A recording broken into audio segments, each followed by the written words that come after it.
Now, the business at hand, and that is the Ninth Circuit Court of Appeals ruling today that, well, basically another blow for the travel ban, the revised travel ban that Donald Trump had issued as an executive order. Of course, he says it's not a travel ban. To me, that's just silly semantics. They say, we conclude that the president, in issuing the executive order, exceeded the scope of authority delegated to him by Congress. They also alluded to the original decision by the Hawaii judge in reaffirming that he went too far for various reasons, cited a tweet. Are you surprised by any of this? No, I got to say I haven't read it closely. It just came out as you said, but it sounds to me that's very similar to the case out in the Fourth Circuit on the East Coast, and which is already sitting before the Supreme Court and waiting for the decision from the justices whether to grant it and hear it. So I don't think this is going to change the legal landscape for President Trump's immigration order.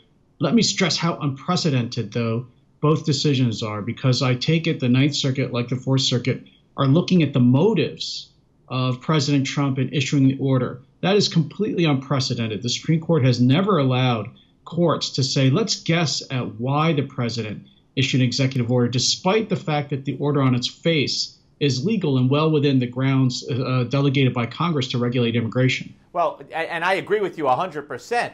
But they're going to go so far and have gone so far as to go beyond trying to figure out the motives. They point to what they consider to be evidence. I'm not sure if it's in this Ninth Circuit decision, although I think it is. But they say, oh, look what he said here. Look what he tweeted there. Look what he said here. So do you fear that that could enter into it in the Supreme Court, maybe for the first time, evidence, if you will, of what he said, as opposed to them having to get inside his mind, and that could maybe make a difference or not?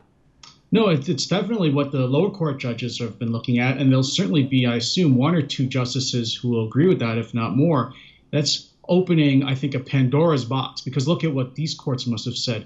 They're looking at comments Trump made as a candidate, not as president. They're looking at comments that aides to Trump made. They're looking at comments that people who aren't even in the government, like Rudy Giuliani, are just making because they claim they heard Trump say something. Right. That's why courts have never down this road in the more than 220 years of history of our republic. Because once you start looking at that, where does it stop?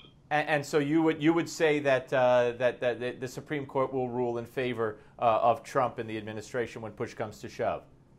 I think so, but it's going to be a 5-4 decision, I bet.